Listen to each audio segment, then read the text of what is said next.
Shalom. First, I'd like to give all praises unto Yahweh, Bahasham Yahweh Shai, Waharika Kodash, and double honors unto the apostles and elders of Great Millstone, and honors to you brothers out there in the highways and the byways, teaching this word in all sincerity and in truth. And we now in 2019, spiritually, it's been declared the year of Karagma. We were in that time where these last prophecies leading to the ultimate prophecy, which is the return of Yahweh Shai, are being played out. And one of the major prophecies is the mark of the beast, which is the implantable microchip being made mandatory. And that's what we're going to discuss in this video, because you got a lot of people that are receiving the mark, as it were, today, but a lot of it is voluntary. But the day is going to come when it's going to become mandatory, and there's only one power in any country that can do that, and that's the government. The government is the only entity which has the power to mandate that all of its citizens do anything. Alright, the government has ultimate power over both the public and private sector. So what you're looking for to happen is the beast, which is the so-called white man's power structure, and the governments which represent it, to make it mandatory for the citizens to receive the mark of the beast, alright, which is the implantable microchip. Alright, and as the scriptures say, if you don't receive that mark, you basically you're going to be shut out from the system. Alright, this is Revelations 13 and 16, and he causeth. Alright, in fact, let's real quickly look up this word causeth.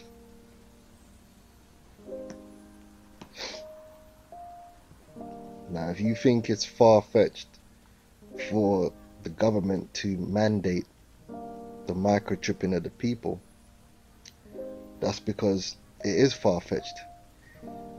Today, it's very unlikely that the government is just going to come out on a normal day like today, the 2nd of January 2019, and just say everyone's got to take a chip. That's too much. Alright, but if with the right crisis, it's not far-fetched at all. It's very achievable. And the elites know this, and this has been a lesson of history, that when you have a crisis, anything can be done, and the people will accept anything as long as they perceive it shall bring an end to the crisis and bring back some form of normality to their life. And that's what we're going to look into in this lesson, because that's going to unfold. Alright, great judgment is about to come down the pipeline. Chaos, crisis, which the Greek word for judgment is crisis. But anyway, we're gonna get into it. Alright, the word causeth means to make. Alright, to make a thing out of something, to make one do something. Alright, and the government already does there's many, for instance, if you're here in the UK, in order to work, you gotta have a national insurance number. Alright, that's a mandate. That's something you have to have. That's not something your business or your company makes you have. That's a government mandate. Alright, that's built into employment law or employment legislation. Okay, you're required to have a national insurance number. Well, it's the same way that they're gonna mandate for you to have the chip. All right, and it's that simple. All right, it will be legislated for, and it will be emergency legislation, which will become permanent legislation. That's how they get things done, and we're gonna get into it. All right. So it says he causeth all. Okay, so he makes them to do something, both small and great, rich and poor, free and bond. That represents all the different demographics of society. So it ain't gonna matter whether you're nobody, meaning small, or you're a great person in society, meaning someone of note, someone of high office or honor. Right, rich and poor. So it ain't gonna matter whether you have wealth or whether you don't have wealth. Free and bond. It doesn't matter whether you're a citizen, which is at liberty, or whether you're a prisoner, which is a bondman. All right. All citizens, yeah, to receive, just like all citizens have to have a national insurance number. It doesn't matter whether you're small or great, rich or poor, free or bond. Everyone's got a national insurance number in the UK. That's an example. A national insurance number. They give you this little card with your number on it. I don't even know if they still give out them little cards. But you get your national insurance number. There we go. You get your national insurance number. You need this. Okay?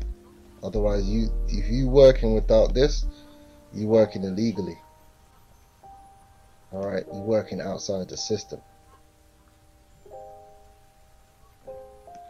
which means you're subject to some pain. But anyway,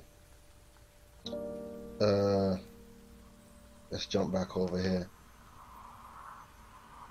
All right, to receive a mark in their right hand or in their foreheads. Now that mark is charagma, which is something inserted. All right, and we go into we've already done lessons going into, going from charagma into grapho, all the different connotations of that word mark, and how the RFID represents that. The RFID represents something inserted into you. It's a mark and it's a symbol. It contains information.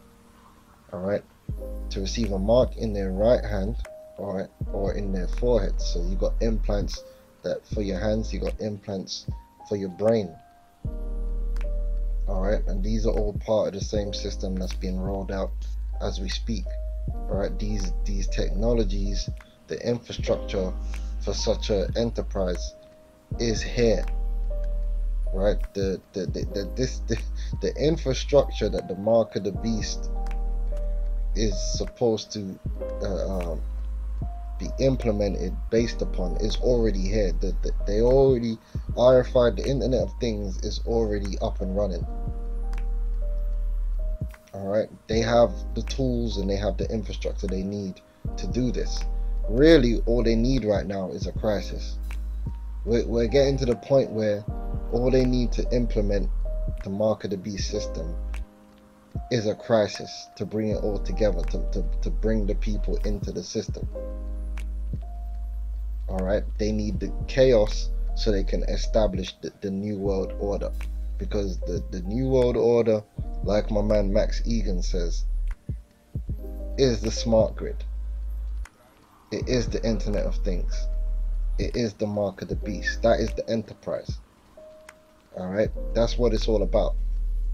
That is Esau trying to establish an everlasting kingdom for himself in complete control over the peoples of the earth, and in his mind with no possibility of anyone overturning him or rebelling against him, because he will have complete control over their every action, surveillance and control over the every action of those which he puts into this system.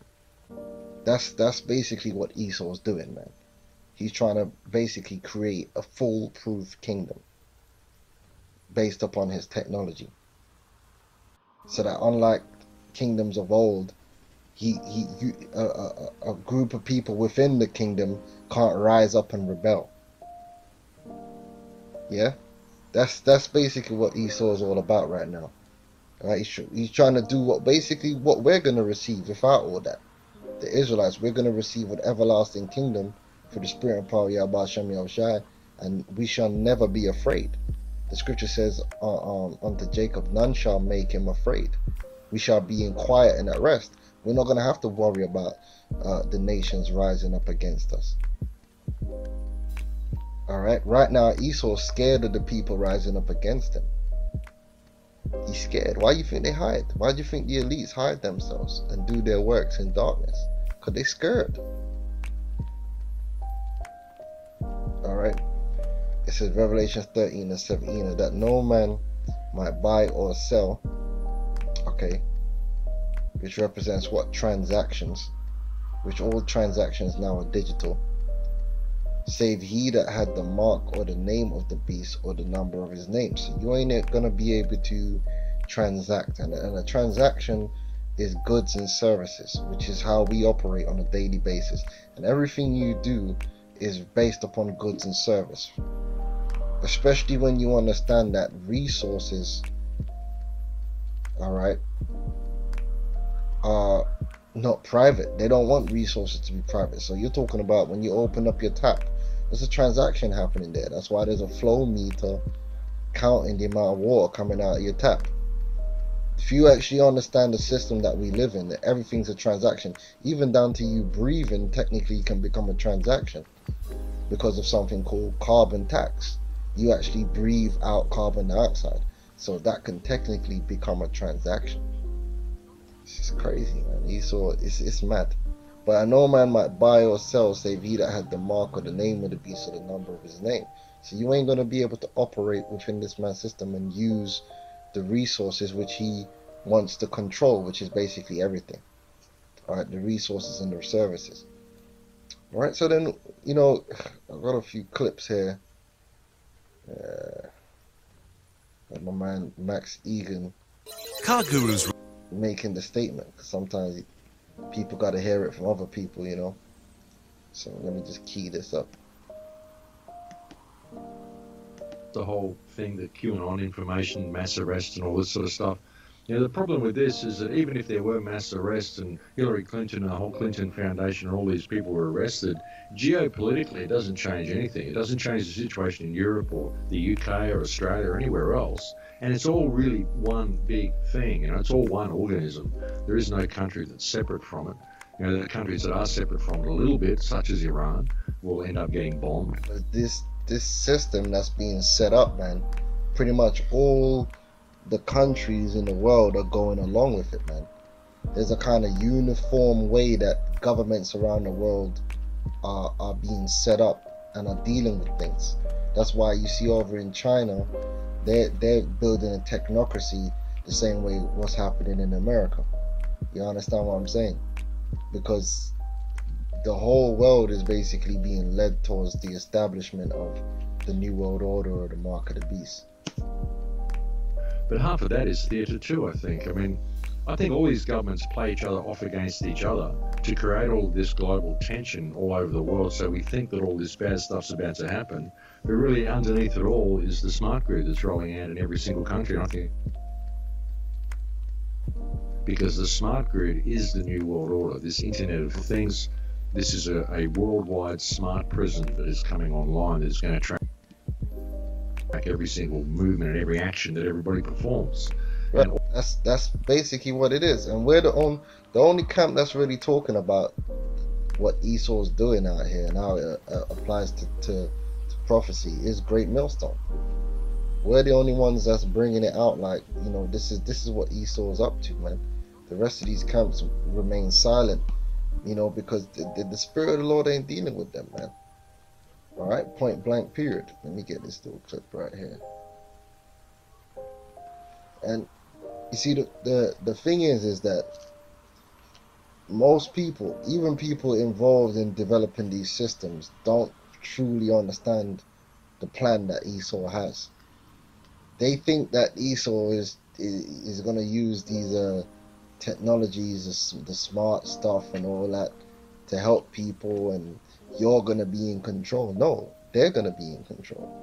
Them and their AI taskmasters, and you're gonna be living in you'd be living in a hell of hells, where every single thing you do is gonna be dictated to you, down to the amount of sleep that you're allowed to have, down to the amount of time you're allowed to have in the shower, if you're even allowed to have a shower. All these things are gonna be dictated to you. It ain't gonna be like what it is now, where you're afforded certain liberties under this current system. The new world order is the removal of every liberty. Whether you have a child or not, that's gonna be up to the government, to the state. Everything you do, whether you have a partner, whether you're allowed to have a sexual partner, when you have sex, if you're allowed to have sex, all these things are gonna be controlled through the smart grid. This is what it is. It ain't these dating apps and all that. You got no idea what at the end of the day, man. Esau, man, is a maniac, and that's why this man needs to be taken out, man.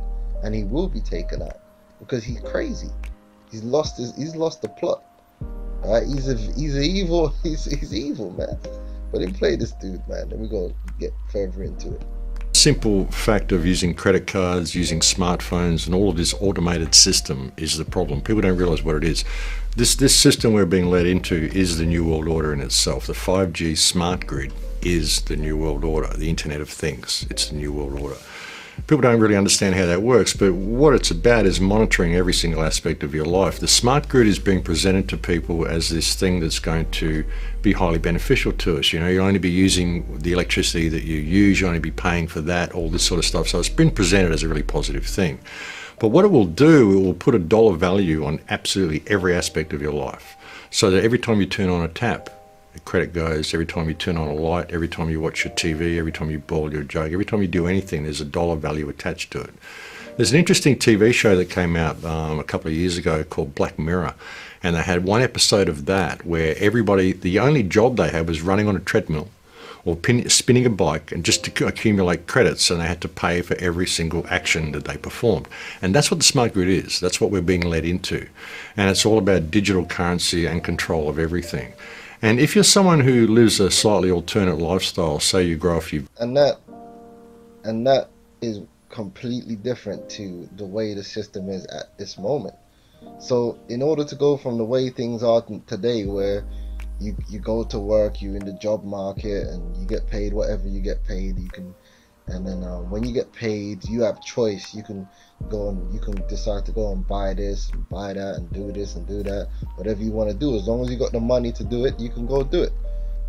In order to go from that system to a system of complete control, there has to be a transition. There has to be a transition, man, and that's what we're looking for, man, in this year to come. The Esau's gonna bring in that chaos because he knows he has but a short time. In fact, let's get that in the scriptures, man. It's in Revelation, the 12th chapter. Because Esau's the one that's gonna institute this chaos, man. One of the mottos of the elites is order out of chaos, man.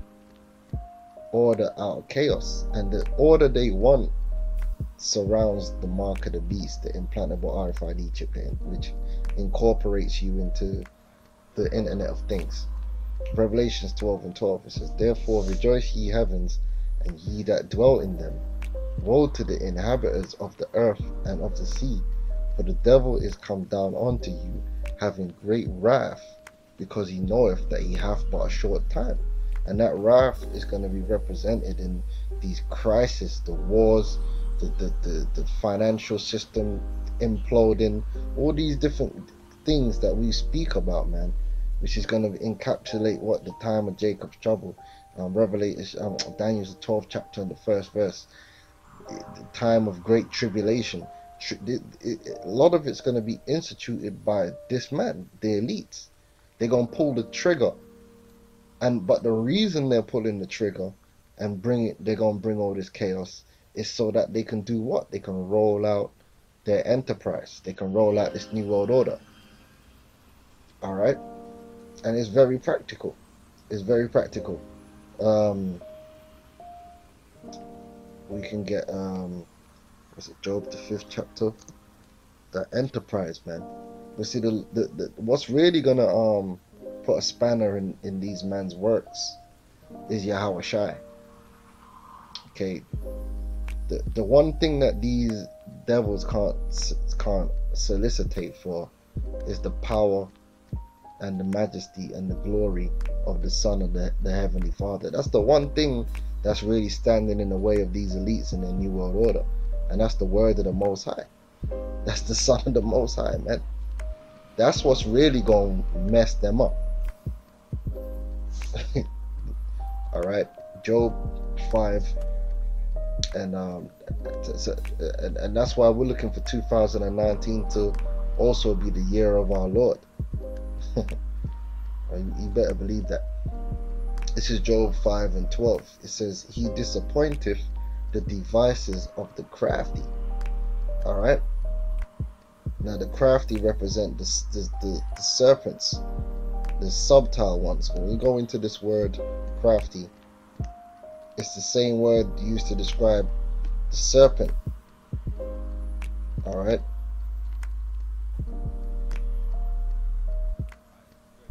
In Genesis the 3rd chapter. Alright, now the serpent was more subtle than any beast of the field, and that old serpent and dragon represents Esau. So the crafty represents these Edomites, man. They're very crafty in what they've done, so that their hands cannot perform their enterprise. Now the device is the plan, the New World Order plan. The enterprise is the fulfillment of it. When you look up the word enterprise, it means success, because they have not had success yet. The very fact I'm here on the internet talking against them shows they haven't had their success yet. All right, they haven't completed that enterprise, that plan that they began back in 1776, which was to establish a new world order. They've come a long way. Through the Lord wanted prophecy to be fulfilled. The Lord has allowed them to build up all this infrastructure and do all this planning. All right. Now, let's get these quotes, man. Right, so quotes of the New World Order. And the New World Order, like I said, it's in the scriptures. The scriptures speak in Psalms 64 about the wicked, man. Psalm 64 and 5, it says, "They encourage themselves in an evil matter." Right? These elites, these super elites of Esau, man. This is a generation upon generation, and this has been a coordinated effort to get to the point where they are right now. So you got these chief families and princes of Esau have made a coordinated effort to get to the point where they are now, and they constantly having meetings with each other, both secret and some meetings are public. Like the Bilderberg meeting is public. That's something that most people know, but there are many secret meetings of these elites, right? And what do you think they do when they meet in over the last 300 years? When they come together, they encouraging themselves, they motivating themselves to continue with the enterprise, because you gotta understand what it takes to basically continue an enterprise that your great grandfather began, and you're still doing it. Like, you're talking about the generations of Rothschilds and Rockefellers. They've had a continuity of purpose. You know, you go the word encourage, it means kazak, which means to strengthen. All right, so they've strengthened and hardened themselves when they come together in these meetings, man, and they discuss the mark of the beast and these things and the New World Order and coming up against the Israelites. They basically do what we do on the right hand side. We encourage ourselves in a righteous matter. We what's the word? We exhort our brethren to continue in the faith. They do the same thing. They do the same thing on the left-hand side, man. They exhort their brethren to continue in the faith of the New World Order. All right. They commune of laying snares privily. All right, which this whole system that's been built around us is a snare. That's why some people call it the prison grid. The smart grid is a prison grid. It's a snare. It's a trap for men and their souls. All right, and that's what the mark of the beast is. It's a trap. It's a giant man trap. All right. They say, "Who shall see them?" They search out iniquities. They accomplish a diligent search. That's how they've managed to do all this, through research. All right. Both the inward thought of every one of them and the heart is deep, because they're thinking about world domination, man. That's why the average person, they can't comprehend the things that, you know, the Esau's doing, the elites of Esau, because their mind is not even set upon such thing. They're worrying about, you know, who's gonna win the NBA finals. The elites don't give a damn about none of that bullshit. They're trying to become God out here. They got a God complex, man, that's on steroids, man. And it ain't just a pictogram either in a swimming pool, if you know what I'm talking about. Right, so let's jump back. So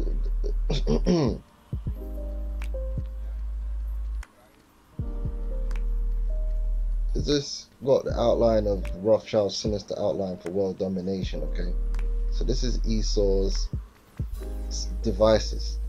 Now it says the abolition of all ordered government. So they've had to restructure the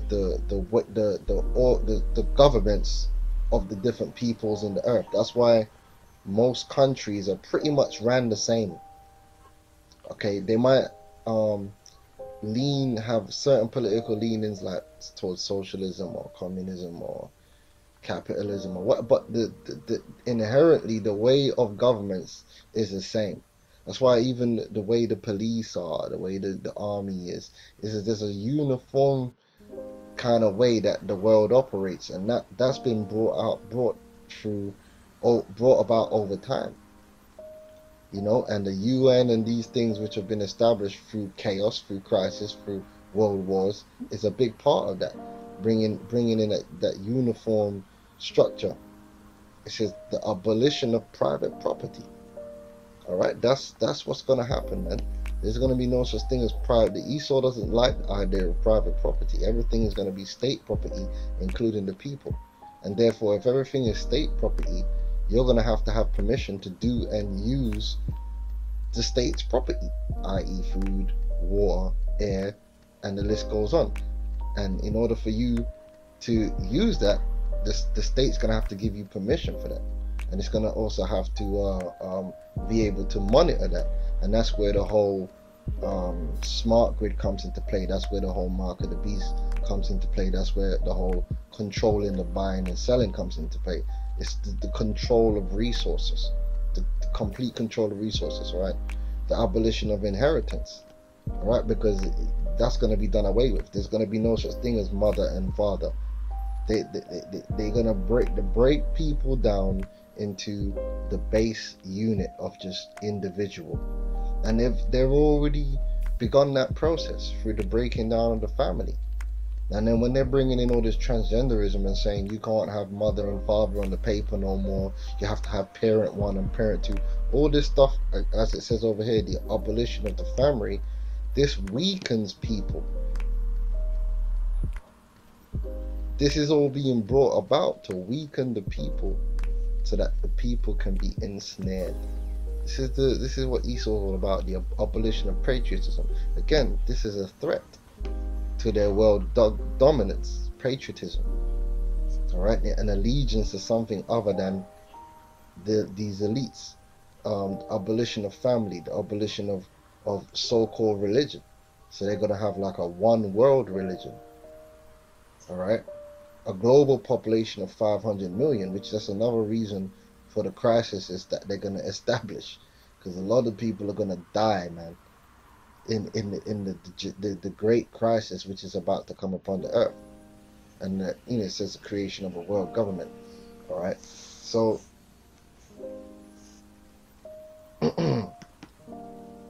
now that that's been said, let's go a bit more into this RFID and how these elites are gonna do. Because what I'm focusing on is Revelations. Let's go back to Revelation. What I'm focusing on is where the scripture says he causeth.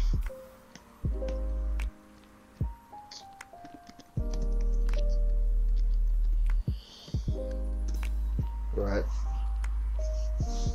He causeth. How is this going to happen? Well, it's becoming more and more clear. So you got RFID. This is a good website, and they show you how. Oh boy. They show you how. Plug this in.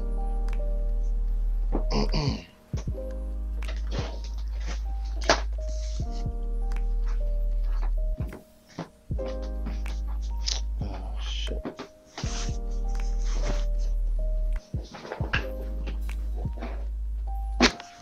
Alright, so I can plug into this smart grid right here. Right, there we go. Right, so it's a good website that shows you all the different sectors that RFID is being incorporated into on a public and private level. This is all part of the infrastructure being built up for the Internet of Things. Alright, the smart grid. Alright, so this is a good thing, good, and it just shows you how big this is.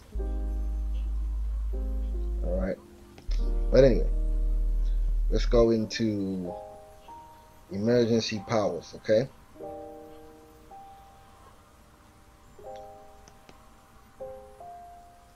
Let me just quickly check where I'm going with this.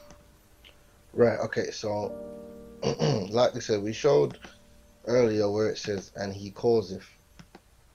And we've already shown that, or broken down that this is a government mandate. Alright? The only entity in your country that can cause everyone to do anything is the government. Alright? We'll bring that back up again, just to show you.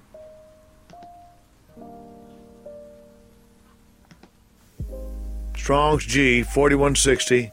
Poyeo. Alright? Even your company or your business, they can only do what employment law allows them to do. They're governed by the government. That's how everything works. Where is it? To make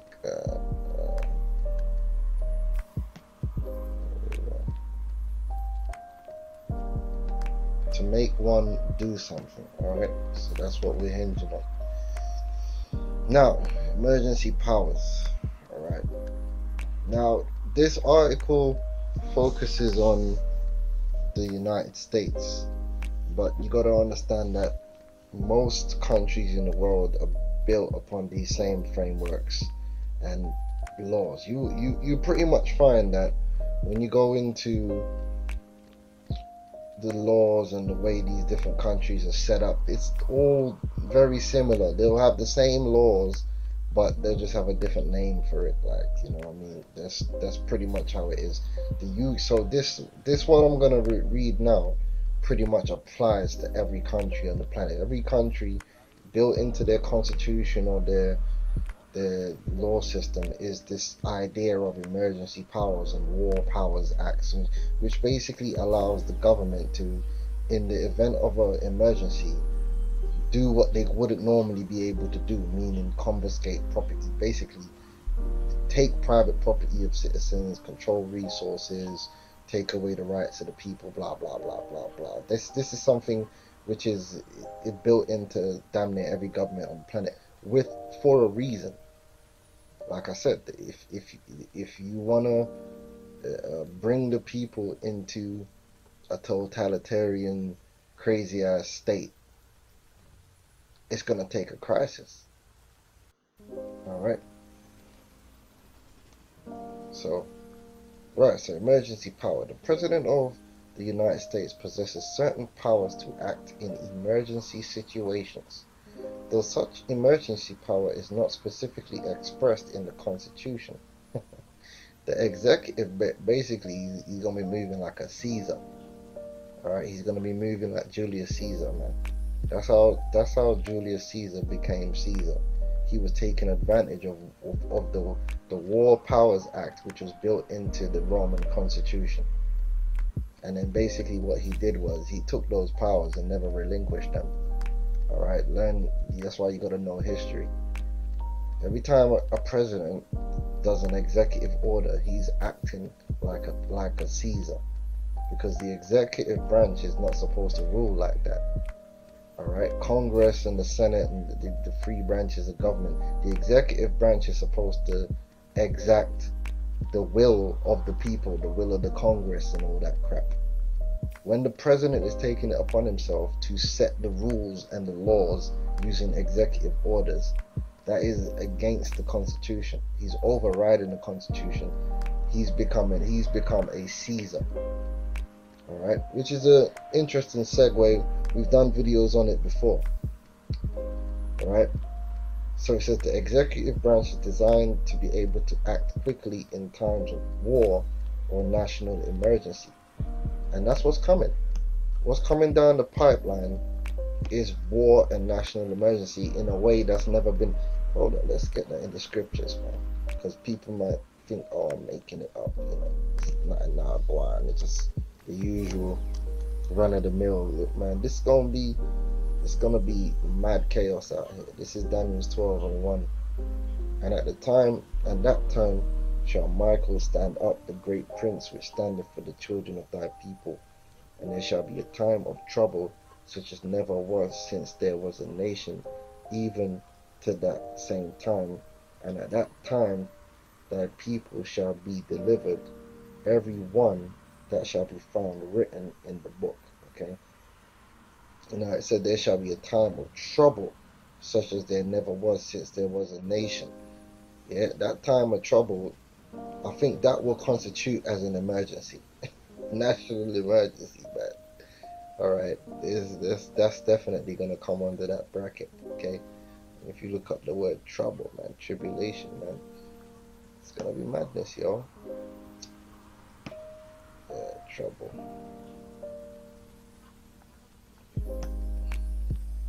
Straits, distress, trouble. Alright, affliction. Alright. Boy, it's easy to read and hard to live out, man, because emergency power is not specifically stated in the Constitution. Its scope is somewhat limited, typically extended only to situations that compromise or threaten the safety or well-being of the public. To explore this concept, consider the following emergency power definition. Power granted to or used by a public authority to meet emergency needs, such as in case of war and disaster. And it's under these powers that they're going to chip everybody. They're going to say this is what is necessary to restore order. This is what is needed to address this emergency. You people are going to have to be chipped. And the majority of people are going to want to be chipped because they want that order to be restored. They want the distress to go away. They want to eat. They want to drink. They want safety. This is the basic needs of people. Food and safety. And those things are going to be taken away in the crisis. And the government is going to offer them the return of those things, food and safety. But in return, they're going to have to take that chip. A lot of people are going to die trying to take that chip. But anyway, emergency powers granted by the U.S. Constitution, blah, blah, blah, blah, blah, blah, blah. And then it's going to go into a few examples. Okay, presidential use of emergency power. Throughout U.S. history, the presidential use of emergency powers has justified a wide variety of emergency orders.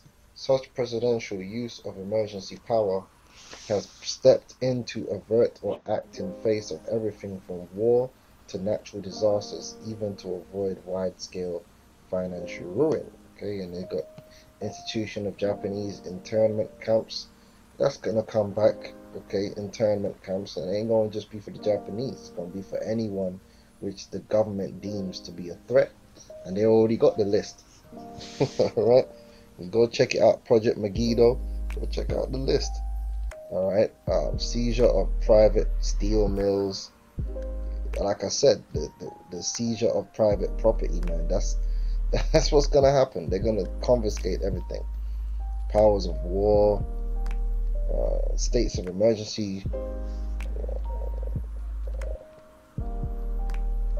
states of emergency. During states of emergency, natural disasters, or periods of civil unrest, the government can use implied powers to formally declare a state of emergency.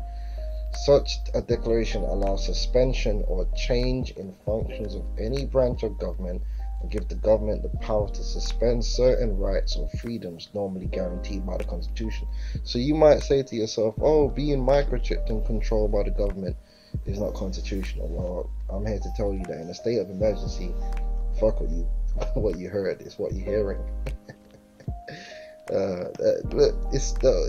They can do whatever they want.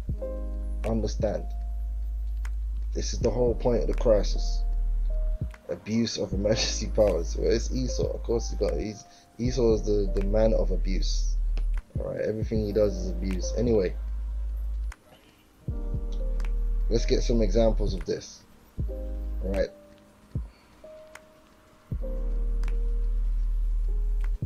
Let's look at this, a brief history of the passport. See, something that most people do today, a lot of things that people do today, they think that it's always been like that. They don't understand that even the way the world is right now was shaped by great crises that changed everything in a very short space of time. So we're going to read into the passport, because the passport of old, right? A passport was something which was usually granted unto dignitaries or officers of a particular king. And what it basically does is ensures safety of passage. So let's give you an example. Let's say you were an emissary to the king of Persia, right? And you wanted to go send a message to the king of Egypt, right? Now, because you are working for the king, you would be placed under the protection of the king. So the king would write you a document with his seal on there for you to travel with. So if any bandits or any foreign power was to seize upon you and harm you, you'd show them this document that they understand that you are traveling under the protection of that particular monarch or power. So if that was violated in any way, you weren't just violating that particular person, you were violating the monarch, and basically all hell was going to come down upon you. That's the history of a passport. Alright, that's one incarnation of what a passport is. Alright, it wasn't something you needed to travel. It was something simply as a way to ensure, to the most part, the safety of the traveler. So kings would have passports. Their sons, if they were traveling, would have passports. It's just it was a document which allowed for safety, especially within the realm, and sometimes used when traveling between kingdoms. All right. Then you have another form of passport, which is the slave pass. If you're someone being given permission, and that's a difference. Okay, so one of them would be affording protection. Another form of a passport would be allowing for permission to cross a certain border or go a certain place. And they show you this in the I think it's the series Roots. On the plantations, you would have in order to travel from one plantation to another plantation, you would have to be written a pass given a pass by your slave master, so that if you were picked up by patty rollers or patrollers, you would show it to the patrollers and, okay, well, you have permission from your slave master to travel to such and such place. If they caught you without that, you would be considered a runaway slave. So these are the different incarnations of a passport. Alright, now obviously the slave form of a passport only applied to slaves. It didn't apply to citizens and so-called free people. And the average person didn't need permission to travel. Alright, so most people didn't have a passport. Like how it is today, where if you want to travel outside of the UK, if you want to travel outside of America, you need a passport. You ain't getting on a plane or getting on a boat without it. It's that simple.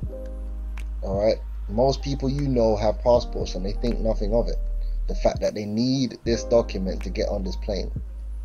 Alright, if you're leaving the country. Now, this is the whole idea of that was brought about through the war. It says it was in the early 20th centuries that passports as we would recognize them today began to be used. So the thing known as a passport today is a very new thing, and it happened damn near overnight. The first modern British passport, the product of British Nationality and Status Aliens Act in 1914.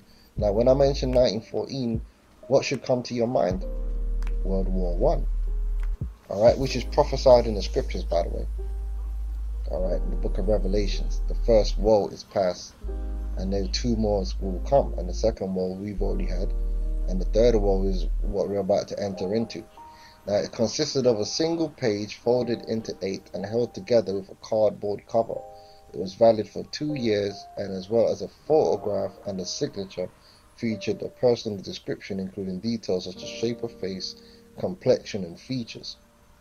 So this is basically like your first biometric type identification, man. The entry on this last category might read something like forehead broad, nose large, eyes small. Okay. Remarkably, some travelers claim to find this dehumanizing. Yeah, when they first brought the idea of people having passports, they didn't want to have no damn passports. Okay? But they were told that the passports were going to be a temporary thing, and they accepted it because of the emergency. And now, the emergency is gone, because World War One is gone, long gone. But you still got passports. Why? Because once they established it using the emergency, people got used to it. They just never got rid of it. And the same thing is going to be with the chip and the new system they want to bring in now. Alright? Following an agreement among the League of Nations to standardize passports. Now, look at this. An agreement among the League of Nations. How did they get the League of Nations? Again, the League of Nations was brought about through crisis, through the end of World War One, and it caused what? These governments to start acting uniformly. That's why every nation on this earth, you have a passport to travel. Okay, it wasn't like this before. Following agreement among the League of Nations to standardize passports, the famous Old Blue was issued in 1920. Apart from a few adjustments to its duration and security features, the Old Blue remained a steady symbol of Britain, Torying, blah blah blah blah blah blah.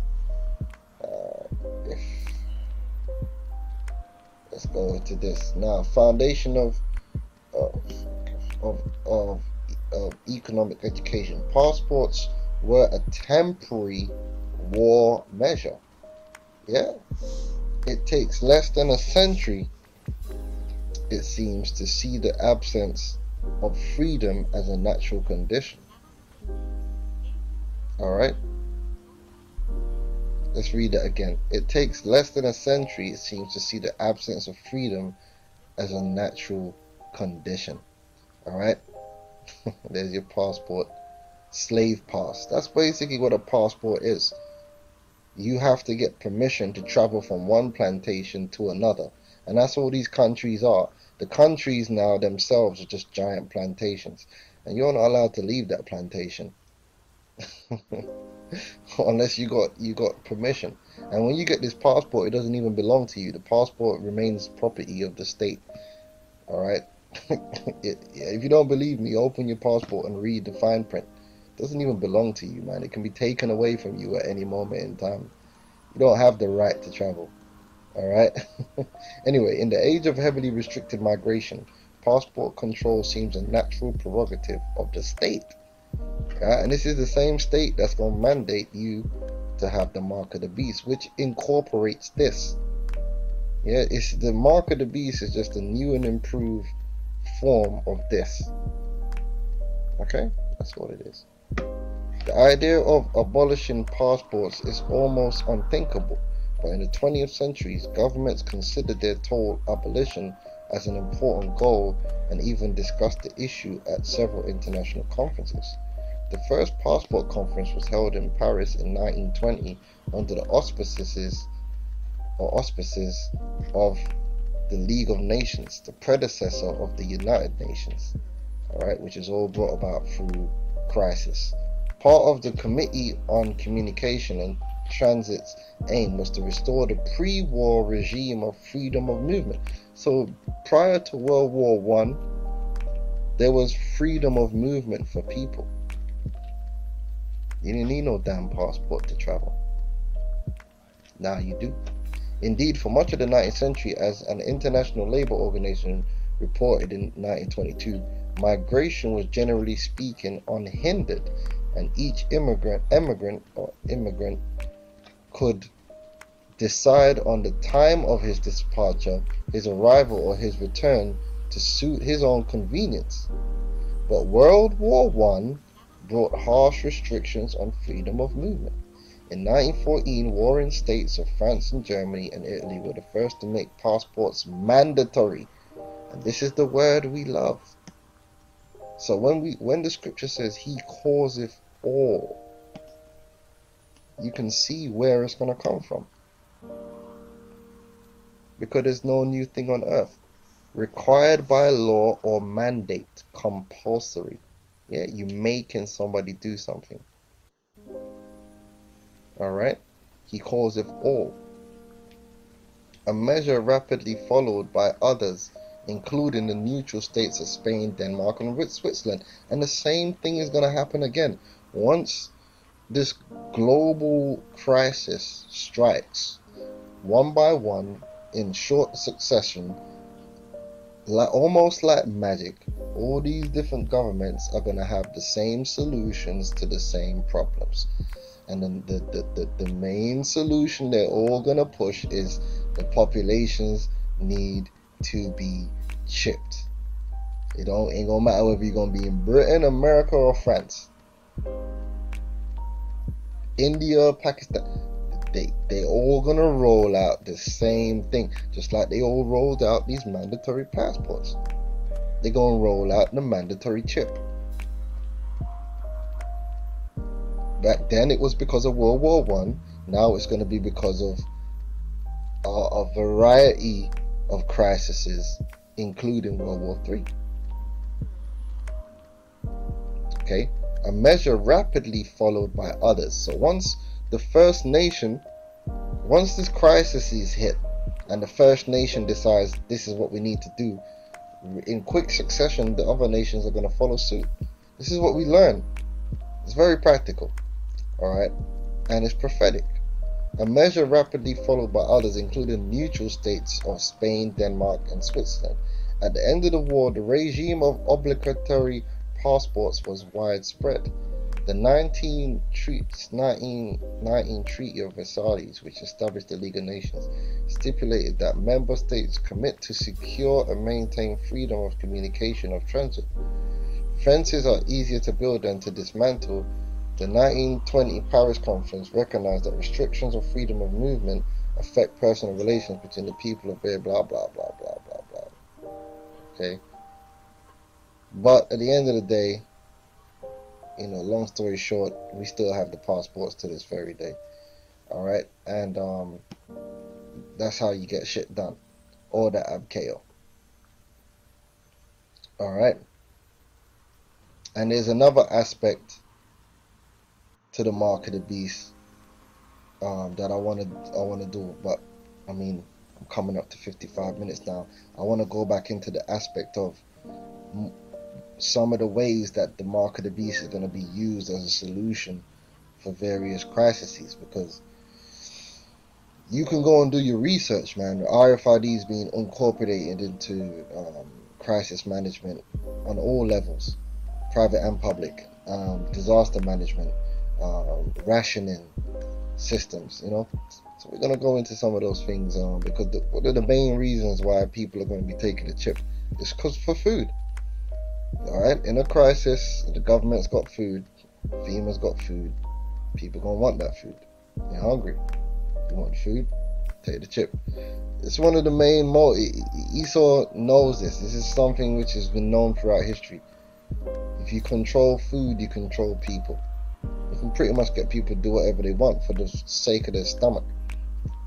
But anyway, that's probably going to be in the next video. But like I said, the government, they're going to make this thing mandatory, man. That's what we're looking for. And it's gonna happen. All right. All they need now is just the right set of crisis. All right, and he gonna cause all. All right, as the scriptures say, as we've broken down. All right, and a lot of you, like I said, you probably thinking, oh, that's not gonna happen, or that can't happen. Yeah, maybe it can't happen, like I said, under the cozy atmosphere that exists right now. But let all hell break loose. Let you not be able to get access to your bank account. Let there be riots in the streets. Let all hell break loose, and we'll see then what you're saying then. Because you're gonna see it come up. They're gonna let you know. This is what needs to be done. Alright? So with that, I'm going to say shalom.